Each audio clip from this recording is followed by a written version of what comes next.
한마디로 아버지에게 미래는 테슬라입니다 라고 말할 수 없는 그 안타까움. 네. 제 말이 아버지를 포함해서 어떤 임원한테도 씨알도 안 먹혔어요. 만약에 지혜탐험가님께서 내일 당장 회사를 물려받는다. 임원들 데리고 가서 FSD 베타를 태울 겁니다. 자율주행 안 된다, 뭐 실수하면 사람 죽으니까 자율주행 시대가 안 올 거다. 안 타봐놓고. 타보고 얘기하지. 이 자동차 업계 자체가 지금 뒤집어지고 있구나. 내가 지금 당장 아버지 회사 고객사를 다변화, 이게 문제가 아니라.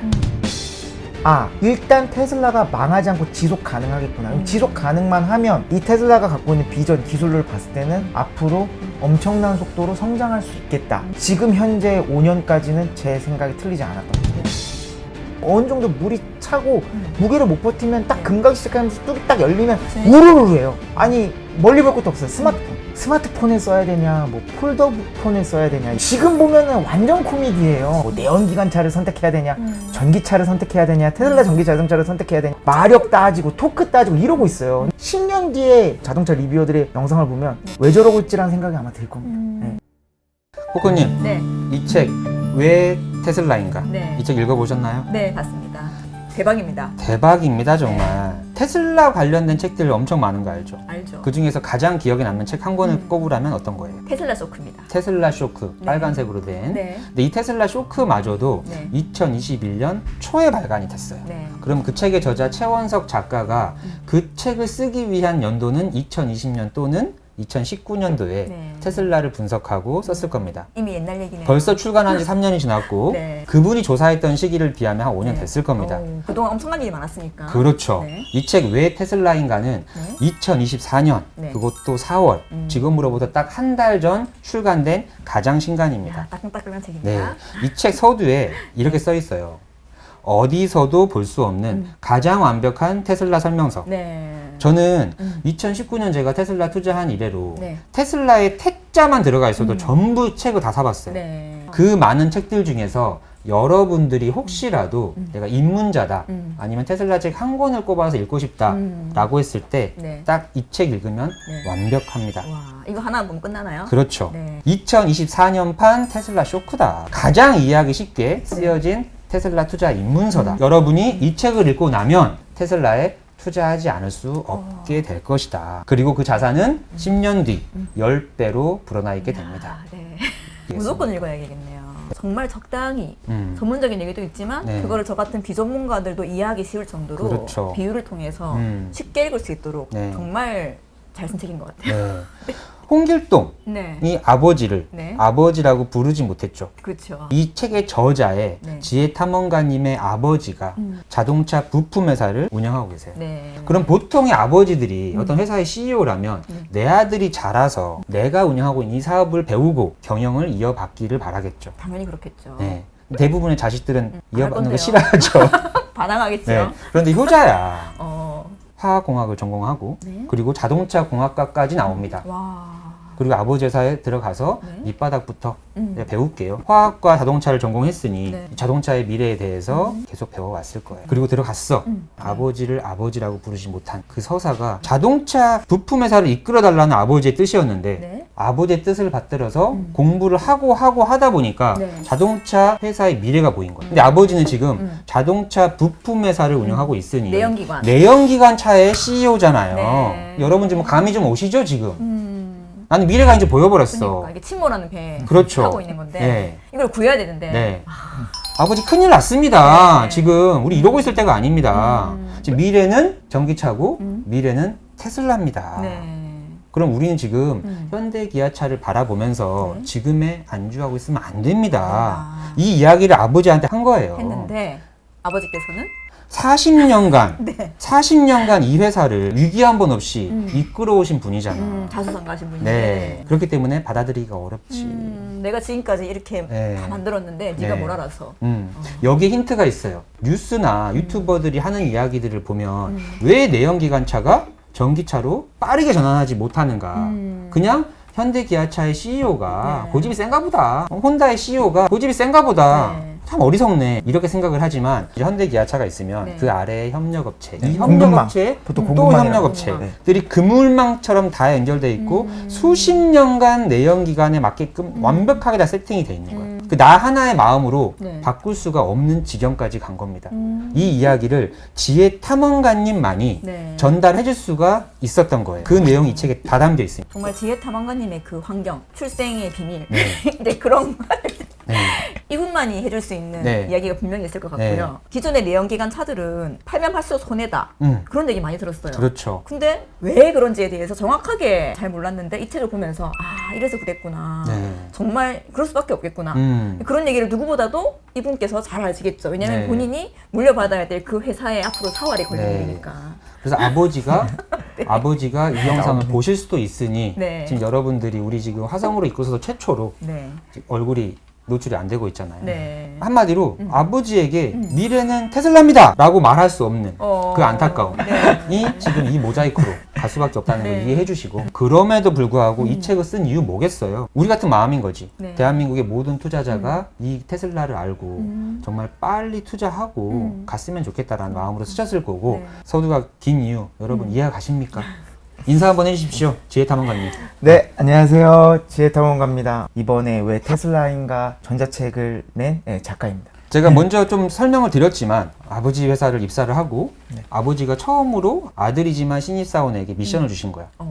현대기아차의 협력업체로서 네. 앞으로 10년 뒤, 20년 뒤 먹거리를 찾아야 되니 우리 자동차 산업의 미래에 대해서 네. 보고서로 분석해와라. 네. 여기서부터 이야기가 시작이 됩니다. 한 1년 정도는 솔직히 좀 그 공장에서 굴렀고요. 저를 이제 영업부서로 보내면서 네. 제가 영어를 잘하기도 하지만 기본적으로 아들이니까 회사의 미래에 대해서 자료를 찾아보고 나름대로 고민을 해서 네. 이제 임원들에게 보여줄 보고서를 간단하게 만들어라. 그러니까 약간 자유양식으로 했어요. 그래서 처음에는 뭐 전기차 이런 거 생각하지 않았어요. 어차피 저희는 다 내연기관 만드는 부품 회사고 네. 아버지가 또 원했던 게 새로운 고객. 을 원했어요. 여기서 말하는 새로운 고객은 저희의 직접적인 고객은 1차 협력업체예요. 당연히 저희가 2차 협력업체이기 때문에. 하지만 아버지 역시 탈현대 기아를 생각을 늘 하고 있었어요. 왜요? 왜냐하면 현대 기아의 비중이 너무 크니까 현대 기아가 조금만 휘청하면은 2차 협력업체 정도는 그냥 사라지거든요. 아들한테 그 미션을 준 이유가 조금 매출에 영향이 있었나요? 아니, 최근에? 그건 아니고 이제 너무 많이 휘둘린 거죠. 그러니까 엣지 개념으로 네. 국내에는 사실상 현대기아가 자동차 업계를 다 휘어잡고 있기 때문에 국내 말고 네. 해외 1차 벤더 혹은 해외 OEM까지 궁극적으로 아버지는 1차 협력업체가 되고 싶었어요. 그러니까 레벨업을 하고 싶었던 네. 거예요. 별 생각 없이 조사를 하다가 네. 데이브 리님처럼 이미 테슬라에 투자를 초창기에 많이 하셔서 이미 그때도 상당히 수익을 많이 냈던 걸로 알고 있거든요. 그래서 이제 막 그런 분들 보고 그 다음에 이제 테슬라라는 회사를 좀 더 깊이 공부하게 됐어요. 왜냐하면 테슬라가 그때 전기차로 어쨌든 많진 않아도 유의미한 성장을 하고 있었던 회사였기 때문에 처음에는 아무 생각 없이 테슬라에 좀 납품을 해보면 어떨까. 그때가 몇 년도예요? 이게 그때가 이제 2018년. 그리고 만약에 일론 머스크가 한국에 와서 자동차 강국이니까 네. 한국에 와서 협력업체를 구할 수도 있지 않을까. 그렇죠. 그러면 거기서 좀 눈에 띄는 1차 협력업체가 있으면 거기 밑으로 들어가면 그 1차 협력업체와 잘 어떻게 얘기가 되면 그쪽에 납품을 할 수 있지 않을까로 이제 공부를 하기 시작한 거죠. 공부를 하다 보니까 네. 처음에는 그냥 현대기아랑 똑같은데 그냥 전기차 네. 내연기관 대신 전기차를 만드는 회사라고 생각을 했는데 공부를 하면 할수록 그렇지 않고 뭐 일론 머스크라는 사람 이름은 대충 알고 있었는데 제가 실제로 미국 유학 때도 페이팔 많이 썼었거든요. 이 사람이 페이팔을 만들었었구나. 그리고 이 사람이 지금 뭐 비트코인이 어쩌고 저쩌고 하는 그런 가상화폐, 디지털 화폐에 대한 개념을 벌써 그때 갖고 있었구나. 거의 20년 전에. 네. 그러니까 그제 그런 걸 보고 이 사람이 대단한 사람이고 일반인이 아니다. 평범한 사람이 아니다라고 딱 생각을 해서 좀 그때부터 집중적으로 공부를 하기 시작했어요. 여기를 지금 타이밍이라도 지금도 빠르진 않지만 테슬라에 들어가는 부품을 우리가 만들 수 있다면 내연기관에만 들어가는 부품을 만들 게 아니라 전기차에 어떤 부품이 들어가는지 확인하고 전기차 전용 부품을 그러니까 그래서 전기차 회사가 테슬라가 원하는 게 어떤 부품이지? 네. 그러면 그거 부품을 우리가 냉간단조라는 기술을 이용해서 만들어서 납품을 하면 네. 어차피 이제 내연기관도 포화, 현대기아도 나름 포화. 여기서 뭐 현대기아가 앞으로 2배, 3배씩 생산량이 늘어날 일은 없거든요. 이미 그때도 세계 3위, 4위, 5위였고 그렇게 공부를 하고 있었는데 이제 갑자기 이제 그때 테슬라 이제 홈페이지 들어가 보고 그랬더니 막 테슬라 미션이 뭐 에너지, 지속 가능한 에너지의 전환 뭐 이렇게 돼 있고 뭐 자동차만 만드는 줄 처음 알았는데 태양광 패널 만들고 막 갑자기 충전기 짓는다 그러고 희한한 걸 많이 하는 거예요. 그때부터도 자율주행 떠들었었고 그때도 일론 머스크는 자율주행 얘기했었으니까 저도 이제 자율주행이 되겠어라고 했는데 공부를 계속 하다 보니까 이게 아니구나. 이 자동차 업계 자체가 지금 뒤집어지고 있구나. 내가 지금 당장 아버지 회사 고객사를 다변화 이게 문제가 아니다 라고 생각을 해서 그 다음부터 이제 집중적으로 공부를 해서 결론은 우리가 1차 협력업체가 되든 2차 협력업체로 남든 테슬라의 부품을 납품해야 크게 성장할 수 있다 라고 했는데 이제 아버지가 여러 가지 이유로 뭐 그거에 대해서 부정적으로 평가를 하셨죠. 전기차 시대는 안 올 것이다. 일부분은 차지할 수 있지만 메인스트림이 되지 않을 것이다. 두 번째로 전기차가 오히려 덜 친환경적이다. 배터리 만드는데 에너지가 더 들고 뭐 이렇게 얘기하고 세 번째가 야 아무리 그래도 많이 팔리는 게 우리는 박리담회로 가는데 물량이 기본적인 물량이 받쳐줘야지 우리가 돈이 남는데 테슬라 그거 몇 대나 판다고 2017년에 10만 대 조금 넘게 팔았어요. 그 당시 현대기아차는 700만 대 정도니까. 상대가 안 되구나. 그러니까 말씀하실만 해요. 금형을 한번 만들어서 그걸로 최소 몇만 개를 찍어내야지 금형 값을 해요. 1000개, 2000개 만들려고 5000개, 10,000개 요 정도 만들려고 금형을 만들기에는 금형이 비싸니까 돈이 안 되구나. 네, 돈이 안 돼요. 근데 지금 테슬라가 하청을 주나요? 테슬라도 당연히 뭐 모든 부품을 다 만들진 않으니까 테슬라도 테슬라 나름의 공급망이 있는데 훨씬 제가 보기에는 유연해요. 내연기관은 이미 굳을 대로 굳어버려가지고 좀 더 나은 프로세스가 있다고 하더라도 그게 받아들여지지 않아요. 기존의 틀을 깨야 되고 기존 공급망을 부셔야 되니까 그냥 하던 데나 계속 쭉 가요. 하던 대로 그냥 뭐 예를 들면은 저희가 일단 아반떼에 대한 납품을 받잖아요. 그러면 95% 이상 특별한 품질의 하자가 없으면 신형 아반떼 나왔을 때 저희 회사에 줘요. 그리고 디자인 살짝 바꾸고 부품 길이, 직경 살짝 바꾸고 그러니까 크게 달라지는 게 없는 거죠. 그러니까 한 번 거기 안에 들어가면 일정 수준의 매출과 이익은 보장되지만 또 반대로 얘기하면 치고 올라갈 수 있는 게 없는 거예요. 2차 협력업체가 1차 협력업체 되려고 그러면 어떻게 하겠어요? 뚜드려 패죠. 1차 협력업체들이 물량 다 빼고 그게 엄청 심해요. 그거 가만두지 않죠. 그러니까 저는 아예 다른 고객사 OEM에 가서 거기서 1차 협력업체로 아예 올라가든가 아니면 저는 지금 이 이야기에서 2차 협력업체가 올라가려고 그러면 1차 협력업체들이 두드려 팬다. 이 안에서도 전쟁이라는 거 아니야. 그런데 테슬라가 전 세계 자동차랑 싸우려고 하니 자동차 회사들이 두들겨 패는 건 당연한 거고 그 아래에 숨어있는 1차 협력업체, 2차 협력업체의 전 세계 모든 관계자들이 사라져야 되는 거예요. 자동차 하나만 갖고 뉴스에서 테슬라를 이렇게 안 좋게 까는 거는 정말 빙산의 일각이었다. 빙산의 일각이죠. 두들겨 패야 되고 정말 사라져야 마땅한 회사인 거네. 여기에서도 이 정도인데. 그러니까 건드리는 분야가 한두 개가 아니잖아요.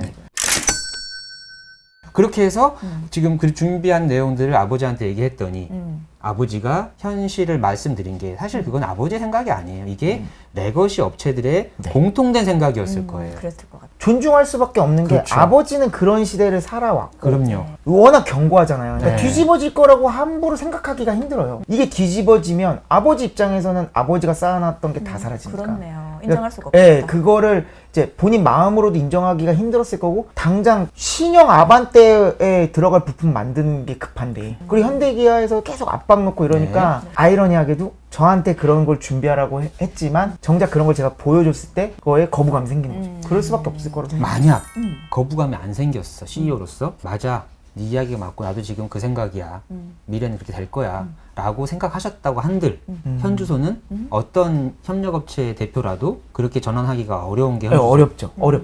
뭐 불가능하다라고는 저는 말하진 않겠지만 어렵죠. 왜냐하면은 그 뭐 현대 기아나 OEM들도 자기네들이 바꾸려고 하는 것도 못 하는데 그게 1차 협력업체도 아니고 2차 협력업체가 그거를 하기에는 아주 어렵죠. 아주 어렵긴 하지만 저는 그래도 그쪽으로 그때라도 눈을 돌렸으면 조금이라도 저희가 연결고리라도 만들어 놨으면 테슬라 혹은 테슬라에 납품하는 국내 1차 협력업체에 연결이라도 돼 있으면 20배가 뛰었는데 저는 지금 자동차만 얘기하는 거예요. 지금 다른 얘기 할 거 엄청나게 많은데 네. 자동차 판매량만 20배가 뛰는 완성차 업체가 최근에 5년 10년간 아무 회사도 없잖아요. 처음에 초반에 손해보더라도 네. 1000대 5000대 만대의 부품이라도 만들었습니다. 그게 20배가 됐겠죠.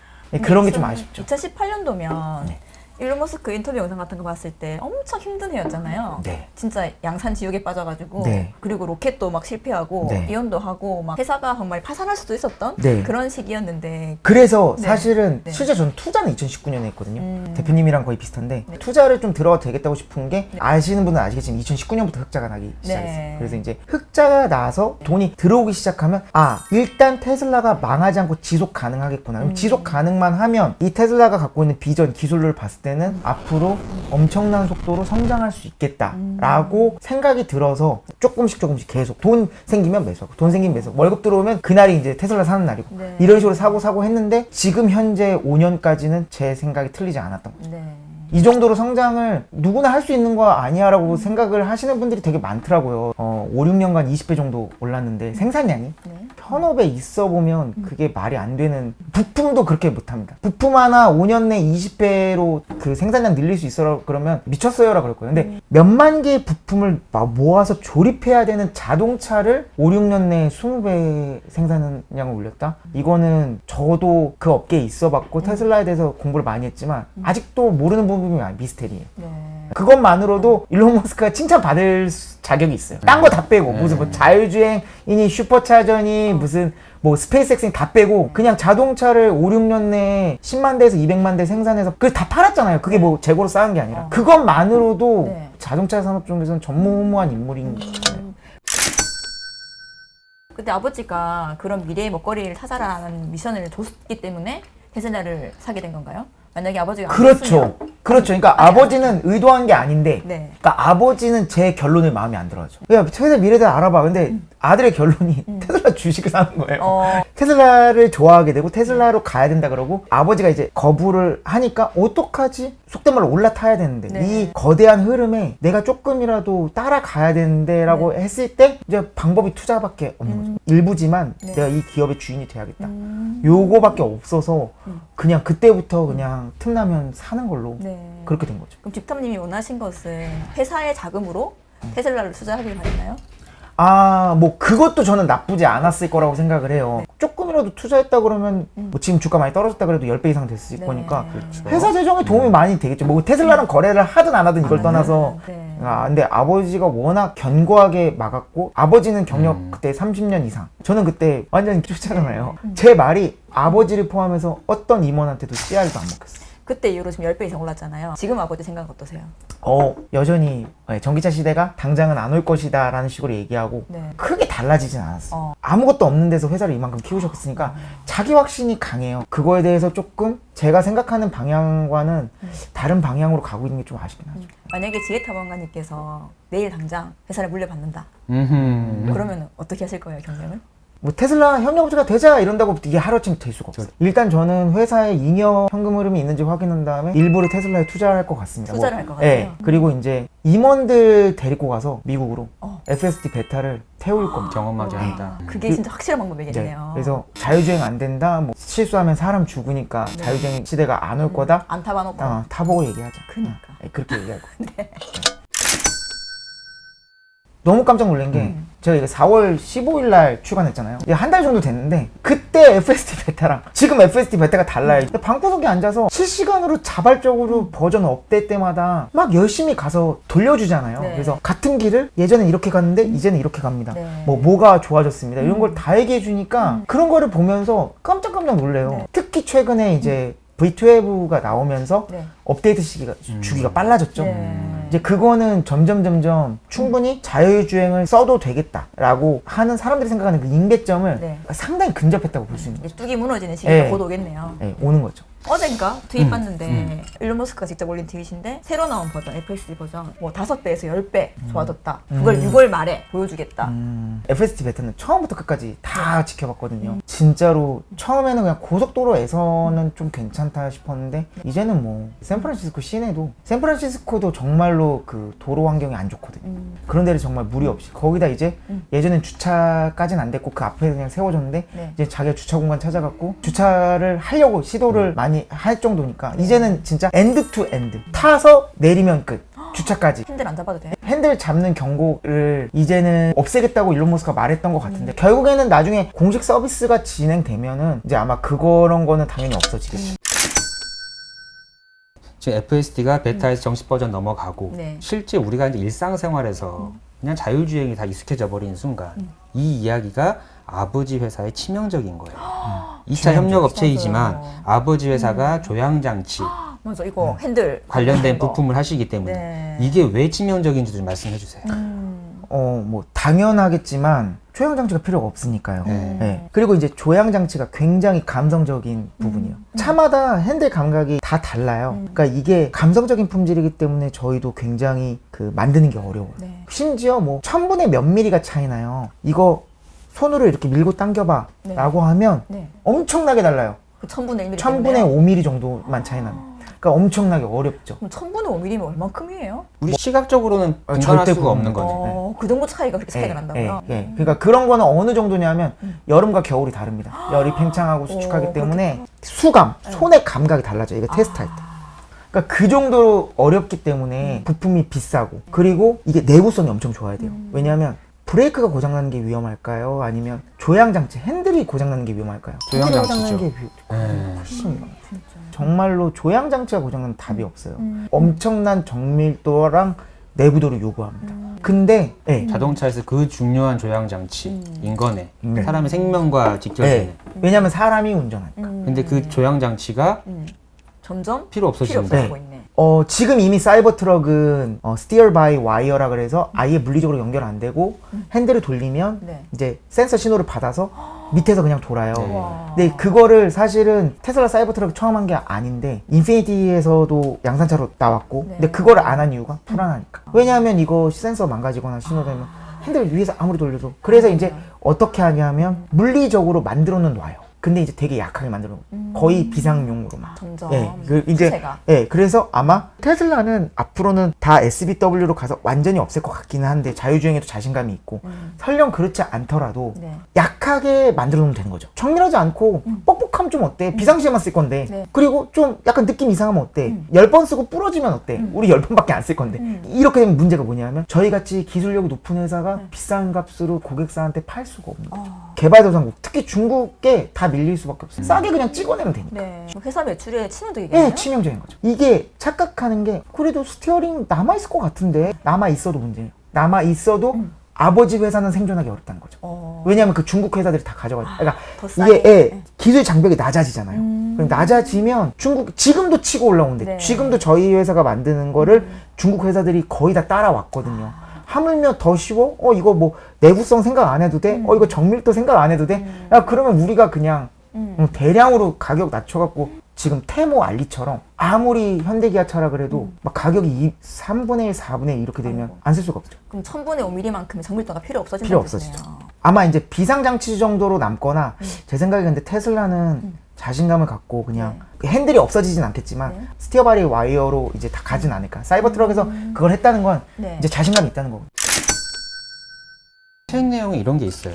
우리 테슬라들, 테슬라 투자자들은 자동차 판매량 때문에 투자하는 거 사실 아니잖아요. 그쵸. 지금 에너지 회사와 일단 네. 자율주행을 기대하면서 투자를 네. 하고 있는 건데 아버지께서는 자율주행에 대해서도 많이 부정적이었다. 네. 그러니까 대부분의 사람들과 똑같아요. 아마 네. 테슬라 투자하시는 분들 중에서도 똑같이 생각하시는 분들이 저는 많아서 좀 놀랐거든요. 그러니까 그게 뭐냐면 테슬라가 자율주행 기술이 제일 높은 거는 인정. 근데 그래도 주행 보조로 하고 사람이 계속 앞을 봐야 되고 핸들 잡아야 되고 그 정도지. 그 정도에서 이제 조금 운전 편하게 한다 이 정도지. 무슨 자율주행에서 무슨 손 떼고 가고 뭐 안에서 앱을 본다든지 그렇게 되겠냐라고 하는데 기술의 역사를 봤으면 좋겠어요. 그래서 사람들이 잘 모르는 것 중에 하나가 일단 첫 번째가 비행기. 오토파일럿이라는 표현이 비행기 소음 표현이에요. 비행기가 정말 자동으로 운전을 해주니까 그래서 사실 이륙과 착륙을 제외하면 대부분이 오토파일럿으로 운행이 되고 정말로 파일럿들은 그거를 잘 얘가 정상적으로 움직이는지를 보는 거를 주력해요. 비행기가 제일 위험한 거 아니냐. 왜냐하면 죽으면 대대적으로 다 죽으니까. 홍보하고 네. 이거를 죽으면 다 죽잖아요. 네. 비행기 사고 났어요 그러면은 비행기 사고 났습니다라고만 얘기하지 네. 비행기, 기차, 자동차, 사람 그냥 보행자 오토바이. 오토바이 이런 걸 쫙 모아가지고 네. 정말로 딱 통계를 내가지고 몇 마일당 사망자가 몇 명인가를 설명해 주면서 얘기하는 언론 하나도 없다는 거죠. 그러니까 그런 자극적인 기사만 보면 그냥 비행기가 되게 위험한 교통수단이구나 생각하지만 비행기가 제일 안전해요. 압도적으로 안전합니다. 그냥 안전한 게 아니고 자동차 이런 거에 비해서 사망률이 10분의 1도 안 돼요. 같은 거리를 이동했다고 생각했을 때. 그러니까 나는 안전을 위해서 비행기를 안 타가 아니라 안전을 정말 따지는 사람은 비행기만 타야 됩니다. 그런 왜곡들이 너무 많아요. 죽을까봐 비행기 못 타는 사람들은 차는 당연히 안 타야 되는 거네요. 그러니까 말이 안 되는 거죠. 집에서 나오면 안 되죠. 나오면 안 돼. 집 밖에 나오면 안 돼. 밖에 나오면 안 돼요. 그러니까 너무 웃긴 게 비행기가 무서워서 안 타라고 하면서 자동차 타고 버스 타고 지하철 타고 오토바이 타고 자전거 타고 걸어 다니는 것보다도 안전합니다. 비행기가. 앞뒤가 안 맞네. 네, 앞뒤가 전혀 안 맞는 거죠. 그래서 근데 그 비행기가 대부분의 경우에 자율주행으로 간다. 사실상 오토파일럿으로 간다. 또 엘리베이터 타시면서 아, 나 죽지 않을까라고 고민하시면서 안 하죠. 타시는 분 있나요? 없죠. 네, 없잖아요. 근데 엘리베이터도 실제로 매년 죽습니다. 그렇게 안전장치를 2중, 3중, 4중으로 만들어놔도 추락해서 죽어요. 근데 확률이 낮은 거지. 네, 그거 생각하고 저희가 엘리베이터 안 타냐는 거죠. 이미 이제는 엘리베이터가 없으면 안 되는 시대가 돼버렸잖아요. 네. 그러니까 이제 못 돌아가는 거죠. 다시는 못 돌아가요. 이게 네. 죽는 사람이 있어도 있어도 그 엘리베이터가 주는 이익이 어마무지하니까 예를 들어서 지금 당장 엘리베이터가 없어지면 네. 10층 이상 되는 건물을 어떻게 줘요? 건축 기술이 좋으면 뭐예요? 네. 그러면 저 롯데타워 어떻게 가요?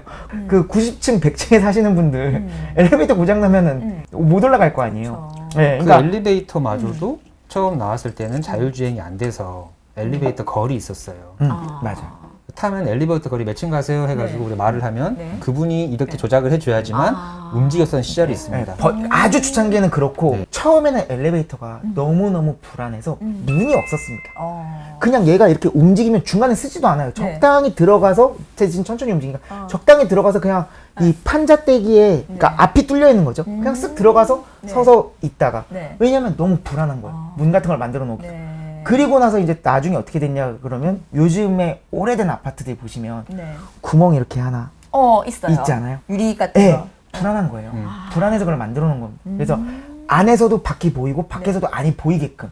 근데 이제 기술이 점점 안정화되니까 어떻게 돼요? 아예 없애버렸죠. 보이죠. 지금 뭐 없애버리죠. 최근에 설치한 엘리베이터 중에 밖이 보이는 엘리베이터 없죠. 없잖아요. 그렇게 되고 이제 초고속 엘리베이터라 그래서 엄청나게 빨리 올라가잖아요. 저도 롯데타워 가봤는데 100층까지 뭐 1분? 2분? 뭐 이 정도만 엄청나게 빨리 올라가는 엘리베이터가 나올 정도로 그렇게 그냥 사람들이 사망하는 걸 알지만 그냥 쓰잖아요. 그러니까 이제 이게 기술이라는 건 절대 완벽해서 기술이 쓰이는 게 아니라는 거죠. 기술이라는 거는 손해보다 이익이 충분히 많다는 게 확인되고 그게 많은 사람들이 인정이 되면 쓰여요. 그 손해가 설령 정말 안타깝지만 그게 사람의 목숨이라고 하더라도 하더라도 기술의 발전을 막을 수 없네요. 막을 수는 없는 거예요. 그리고 그러니까 그런 논리로 사람이 죽으니까 자율주행 기술이 안 올 거다라고 말하는 거는 진짜 기술의 역사를 모르는 거예요. 자율주행 기술의 완성도를 따지는 거면 또 모를까. 그건 좀 다른 얘기지만 그러니까 그거는 아예 얼토당토 않는 얘기예요. 그런 사람들은 진짜 이불 밖을 나가면 안 됩니다. 이불 안도 위험할 수 있어요. 건물이 무너질 수 있으니까. 그렇지요. 그 건물 다 건축 기술로 지은 거거든요. 갑자기 땅이 싱크 생길 수도 있잖아요. 네, 길도 그러니까 걸어가면 안 되지. 자율주행 기술이 익숙하지가 않아서 그런 건데 그거는 뭐 마차에서 자동차로 넘어갈 때도 그랬고 늘 있어왔던 거예요. 이거는 늘 반복되는. 지금 뭐 또 AI 갖고 난리잖아요. 이 뭐 AI가 어떻게 될 건지 막 또 막 AI 나오면 안 된다. 뭐 인류를 파괴할 거다 이러면서 시위하잖아요. 그러니까 그런 것들은 늘 있어 왔어요. 100년 전, 200년 전, 300년 전에도. 그러니까 그런 것들을 두려워할 게 아니라 이게 될까? 그 다음에 이게 되면 어떤 파급력이 생기지? 세상이 어떻게 바뀌지? 이런 거에 집중을 해야지 그 바뀐 세상에 왔을 때 그 세상을 이용할 수 있는 거죠. 부도 창출할 수 있고 자기의 그 어떤 잡도 그거에 맞게 가질 수 있고요. 예전에 그 방직 공장, 방직 기계가 생겼을 때 거기 일하던 사람들이 그 기계를 다 갖다 버리는 그런 운동을 했다 하더라고요. 그렇게 할 시간에 그냥 그 방직 기계 주식을 샀으면. 그렇죠. 이게 똑같은 자동차 업계에서도 똑같은 일이 있었어요. 네. 미국이나 영국에서 자동차가 초창기 생겼을 때 네. 1900년대 초에 네. 막 희한한 법들이 많았어요. 네. 자동차가 네. 마차보다 속도가 빠르면 안 안 되고 되고. 붉은 뭐 깃발 들어야 법인가 이거 막 맞아. 들어가지고 네. 그 사람을 역전하면 안 안 되고. 되고. 왜냐하면 이게 마부들이 엄청나게 시위했거든요. 아. 마부 시위가 1년 만에 없어졌어요. 그리고 1년 만에 마차가 사라졌어요. 네. 주요 도시. 그 옛날 시절에도 네. 불과 1년 만에 네. 그 옛날 시절에도 1년 지금은 만에. 그때보다 100배, 1000배가 빠른 속도로 빠르죠. 진화하고 있는 시대잖아요. 그러니까 이게 절대로 선형적으로 뭔가가 일이 발생하지 않아요.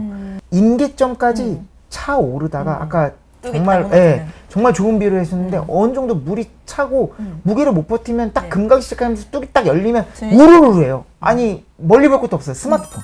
스마트폰 초창기에 나왔을 때는 스마트폰을 써야 되냐, 뭐 폴더폰을 써야 되냐, 옛날 폴더폰 써야 되냐 막 논쟁이 많았어요. 막 리뷰어 하시는 분들이 어느 걸 써야 될까요? 막 이랬잖아요. 지금 보면은 완전 코미디예요. 그렇죠. 저 사람들 저때 뭐 하고 있었던 건가? 근데 저는 지금도 똑같아요. 뭐 내연기관차를 선택해야 되냐, 전기차를 선택해야 되냐, 테슬라 전기 자동차를 선택해야 되냐, 막 그거를 막 마력 따지고 토크 따지고 이러고 있어요. 근데 나중에 10년 뒤에 그 10년 전에 자동차 리뷰어들의 영상을 보면 왜 저러고 있지라는 생각이 아마 들 겁니다. 네. 이게 이게 뭐 마력 토크 그게 뭐가 중요해? 뭐 다 핸들로 사람들 운전하고 있네.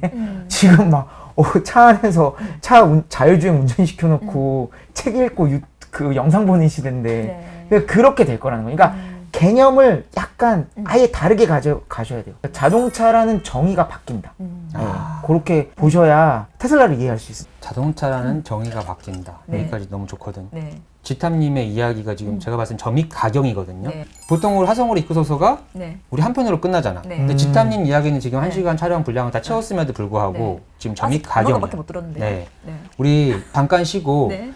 다음 이야기 계속 이어갔으면 좋겠어요. 네. 그래서 이거는 일부러 못 끝납니다. 2부로 나가야 될 것 같아요. 한 번 더 오셔야 될 것 같은데. 오늘 하루 만에 다 할 수 있을까요? 우리 지금 2부 이야기, 네. 투자 이야기도 지금 궁금한 거 되게 많으실 것 네. 같으니까 지타님이 언제부터 투자했고 수익률이 어떻게 되고 있고 앞으로의 투자는 어떻게 이어갈지 이 부분 정말 중요한 이야기잖아요. 네. 그 이야기를 잠시 후 2부에서 뵙겠습니다. 네.